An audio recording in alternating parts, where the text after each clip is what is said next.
discussion with our three amazing panelists who have so much knowledge in this space, and I'll let them introduce themselves and who they're here with and how many years they've been with the company. Hi, my name is Jean Holm. I'm the Deputy Mayor of Budget and Innovation here in the City of Los Angeles. I've been with the city for about 6 years, and before that with the World Bank, the White House, and NASA. I'm Ross Maguire, CEO and co-founder of Azure Printed Homes. We 3D print homes that are made of recycled polymers and materials, and we create modules that are delivered as homes, backyard studios for different use cases. So we print a structure in one day, and then we finish the entire prefabrication in our factory, and then it's delivered to site. And good morning. My name is Jaron Grady. I'm with Crate Modular. We're a local volumetric steel modular manufacturer in Carson, and we help developers with leveraging the process or modular process to help ensure budgets as well as schedule. Awesome, thank you. And just to wake everyone up, I'm going to add an icebreaker question in here. So what are all of your current Netflix show obsessions? I love anything by Neil Gaiman, so The Sandman, and when I'm in a sad mood, Ted Lasso. I'm British, so I should do a British plug of the Great British Bake Off. Nice and fun. Well, I've been kind of in between shows. I have watched The Sandman with my daughter. It's a great show, and I'm a big Ted Lasso fan myself. Awesome, thank you. Mine is Glow Up. It's this makeup competition. So for the pressing question, so in the current state that we're in, and given all of your experience in this field, it's hard not to be passionate about LA's housing crisis. So can you share how tech, modular housing, ADUs can uniquely address the LA housing crisis? It could be anyone. For us, it's kind of three aspects that we concentrate on. So sustainability, creating homes that, right now traditional construction contributes to nearly 40% of the global CO2 emissions. So for us to create something that is taking a waste product and repurposing it into a product is one way to tackle sustainability. Speed is another one. Being able to produce homes at the rate that we need them demand-wise, and the cost, making them as cost efficient as possible.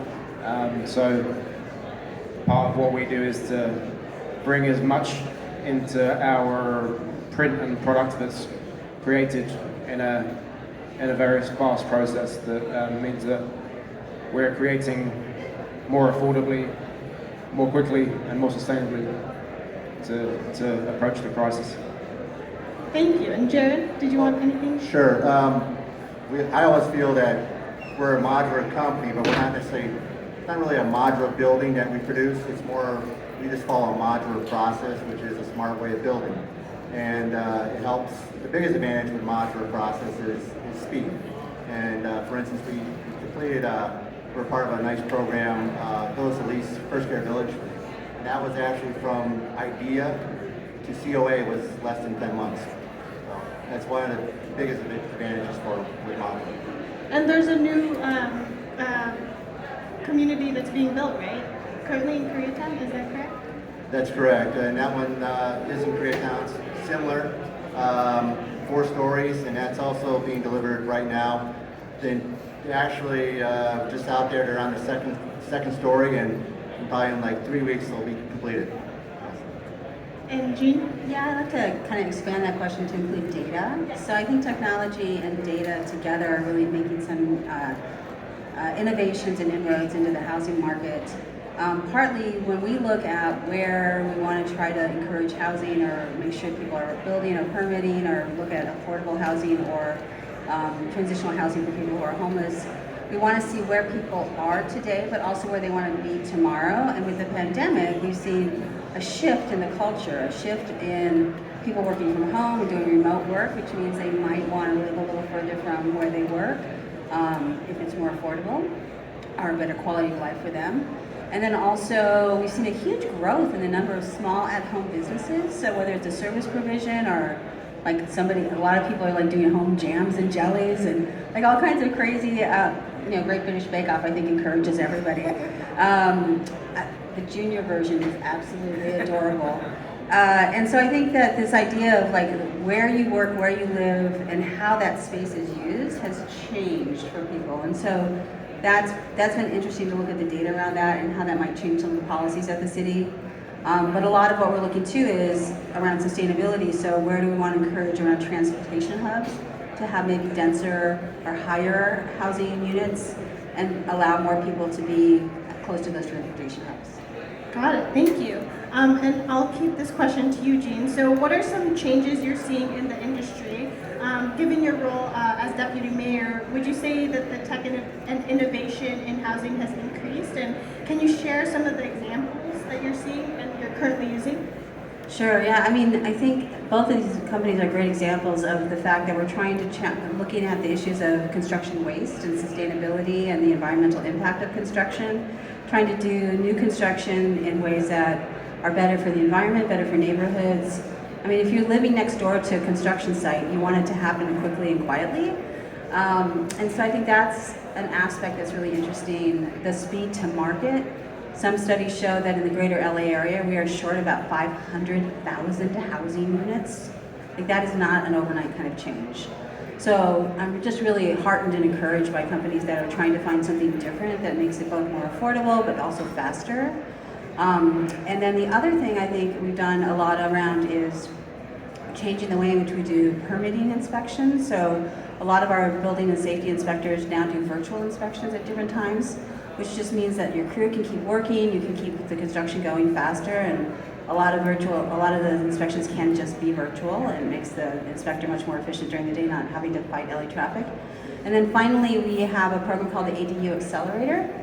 And so this has 60 pre-approved ADU plans.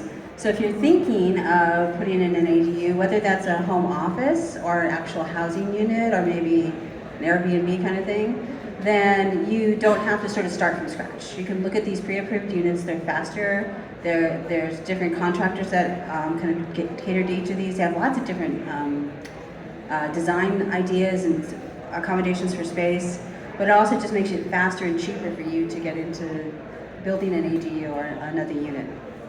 Thank you. And then this question is geared for Jared and Ross. So what would you say is the biggest challenge or hurdle when it comes to building housing in your respective companies? I would say perceptions of modular or prefab. A lot of people have a connotation of the industry of being maybe a lesser quality product or home, and in fact it's the opposite. It's actually a building in a factory, you get a better quality and a faster product as well. So that's probably the biggest thing, is the preconceived notion of modular.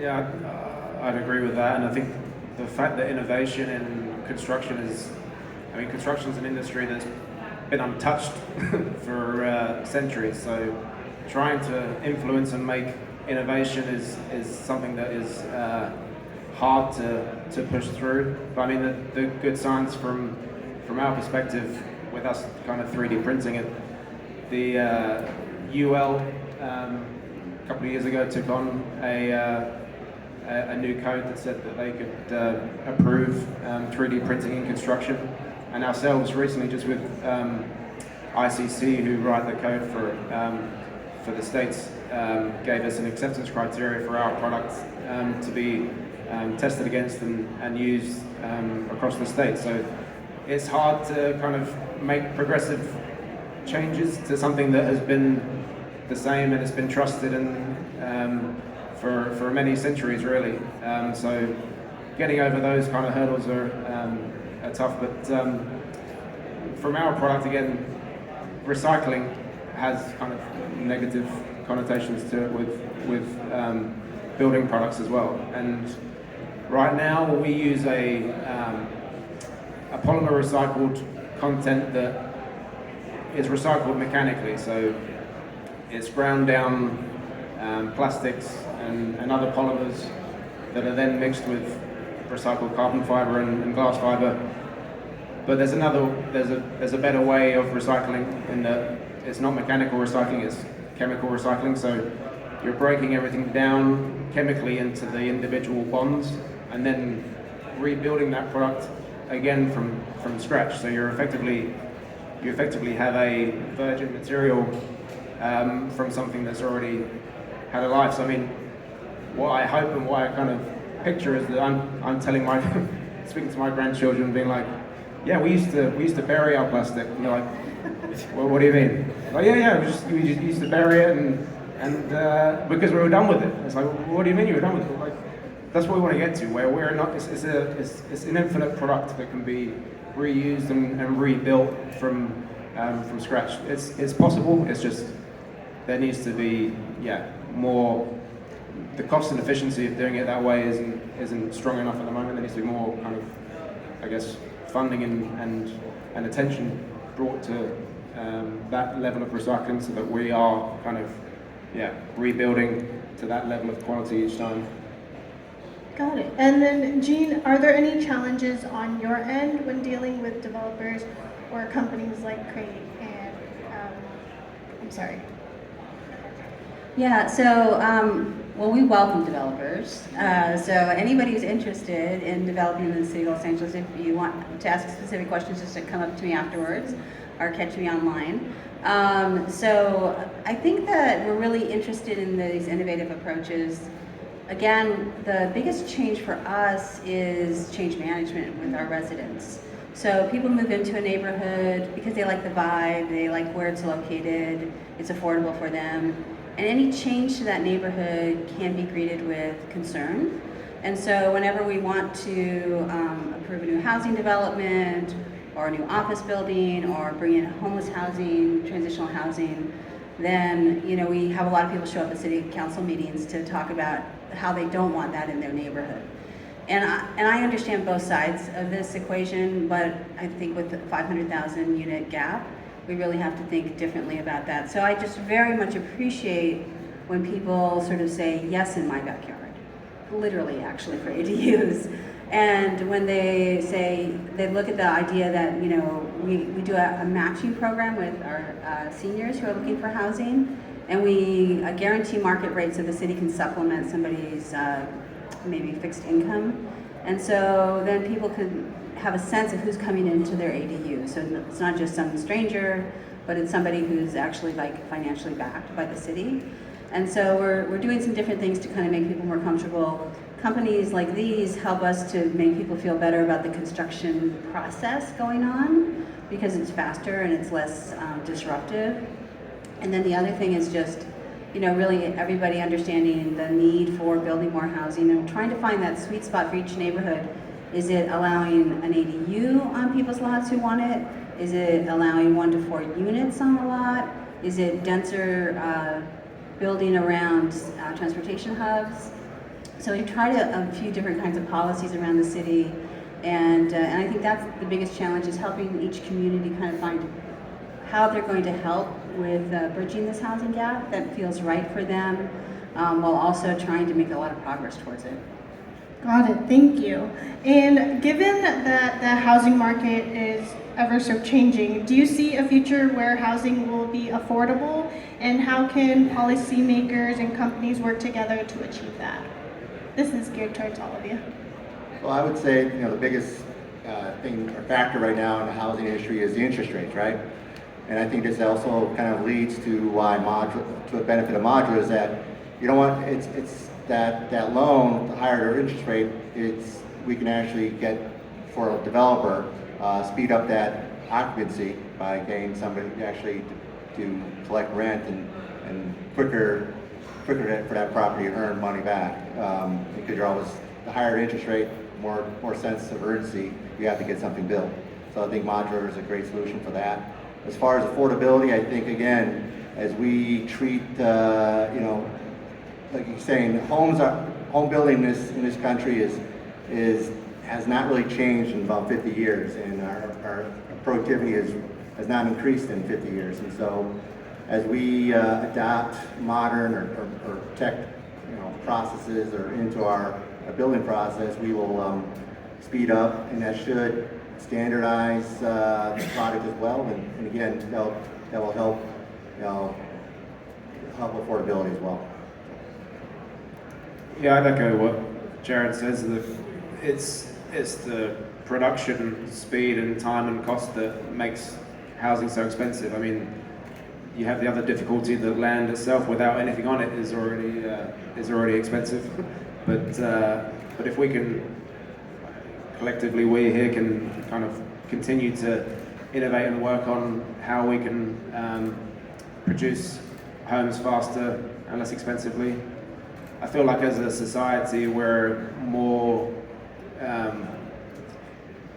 we're kind of overwhelmed by choice and by space that kind of even you can see from the tiny home market that's kind of taking off, that people are ready to kind of declutter and move into kind of smaller spaces and keep life kind of simpler.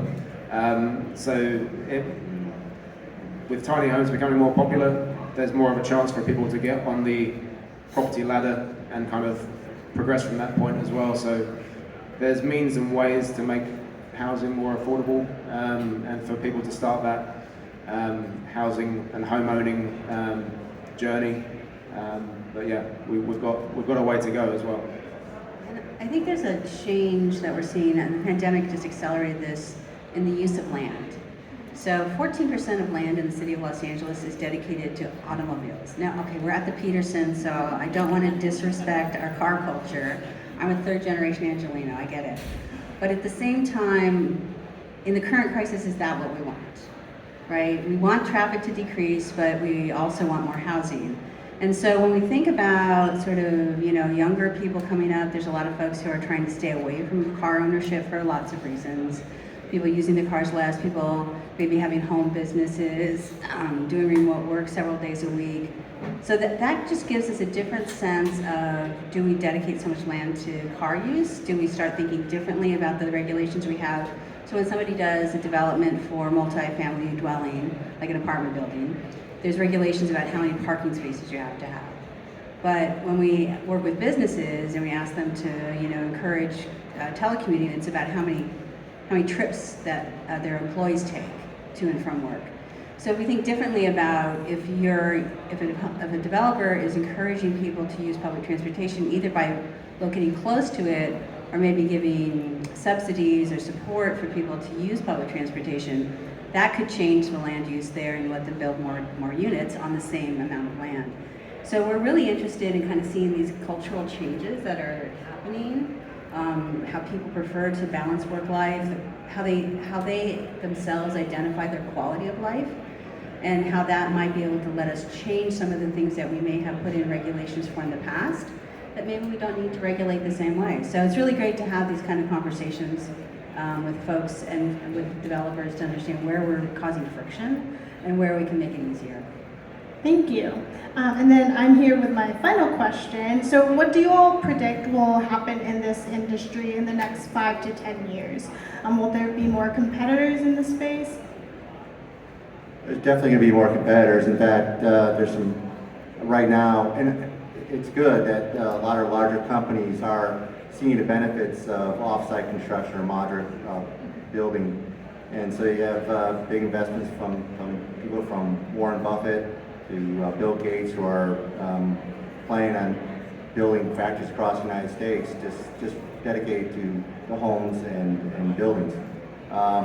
Going back to the regulations, though, I think our state of California is probably one of the best states as far as regulations go, as far as factory-built housing. It's a process that's in place right now. It's probably a model for all the states in the country. So it does a really great job as far as speeding up approvals and permitting. Yeah, I agree, and it's getting better across the states, having a third party that can have jurisdiction to come to our factory, see the units being built, and put a stamp of what they call insignia on it to say that it's been certified and looked at, and and it doesn't mean that we have to have people from all over the states coming to see those units being built. The third-party approval system that we have here for factory-built housing in California is very strong, and it's kind of, as Jaron said, it's growing across the states as well.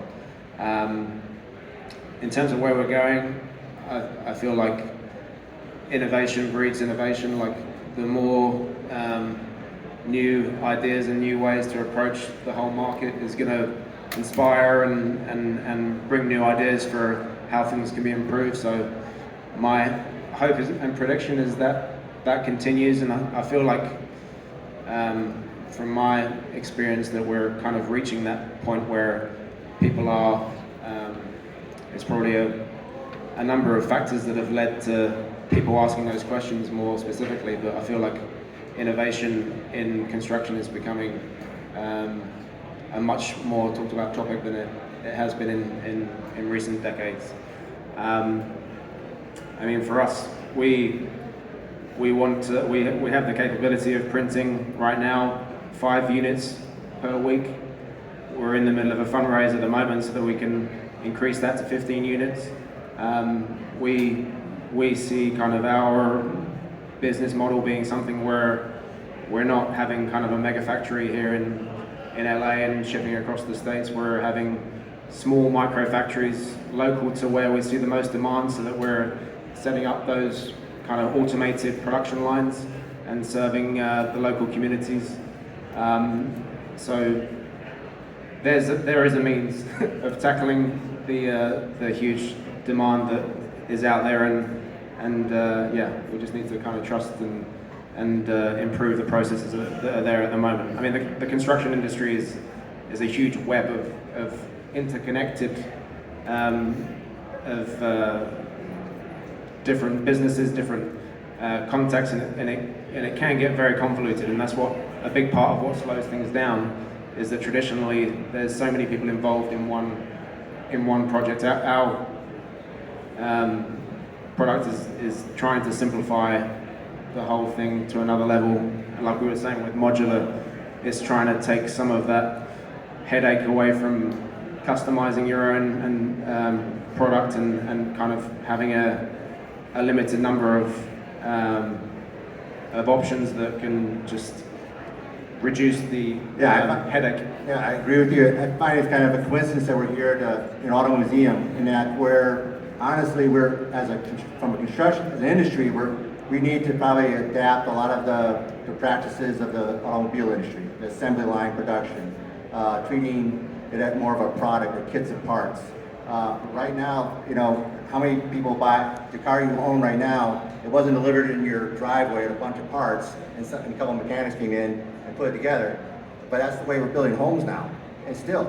And I think we have to go borrow the same practices that the automobile industry is doing as well for the homes. Because it just takes one part of that whole system to fall down, and there's ripples that have effects on quality, time, cost, that can all be eliminated by having a much more controlled process in factory building. And I just think that, you know, necessity is the mother of invention, right? This is an area, as everybody's been saying, that is really like tied to the 1940s, 1950s kind of construction, either custom or kind of modular, not modular in your case, but like model home kind of things. And so when we have this kind of a crisis, which has been complex and intractable for so long in every big city, then how do we actually start to break it is by thinking completely differently, not just about the construction, but about land use, about what it means to have a quality of life in an urban area, what it means to be able to have a safe, secure home, what it means to have a business place, whether that's virtual or physical or distant from your home. And I think these are kind of the areas. So in like kind of channeling Ted Lasso a little bit here. Yeah, I mean, I think that the future is one in which we're going to see positive changes. It's not going to happen overnight, but there's been a lot of investment from the state of California, from taxpayers in Los Angeles and the city and the county, and we're really seeing those dollars come into effect. Last year we built over 7,000 new housing units using Proposition H and HHH, so thank you very much. but 7,000 against 500,000, right? We're going as fast as we can, but doing things the traditional way has been not sufficient. So, we also work with like shipping container companies who use shipping containers and convert those into modular homes too. We work with developers who are thinking differently about the way they do multifamily units, but we do want to make sure that we're always balancing that idea of what our residents have as a quality of life in their neighborhood versus like just big dense housing. So it's a challenge because we want to hear from the people who need housing, and we're hearing from the people who already have established housing. And part of this just gets to an equity issue, right? So we want to have housing that is accessible to everybody, to people who are just coming up out of poverty or who have not been homeowners before. The biggest indicator of generational wealth, of being able to lift a family line out of poverty, is being able to own a home and pass that on, or that value on, to your children. And that, or to other people in your family. And that has been a barrier in many neighborhoods in Los Angeles. And in trying to get more housing on the market, and more affordable housing is a big access for people to that idea of generational wealth. Thank you. We are coming up on time now, so I do encourage all of you to pick their brains if you do want to chat with them and have any pressing questions. It was lovely chatting with all of you, and thank you all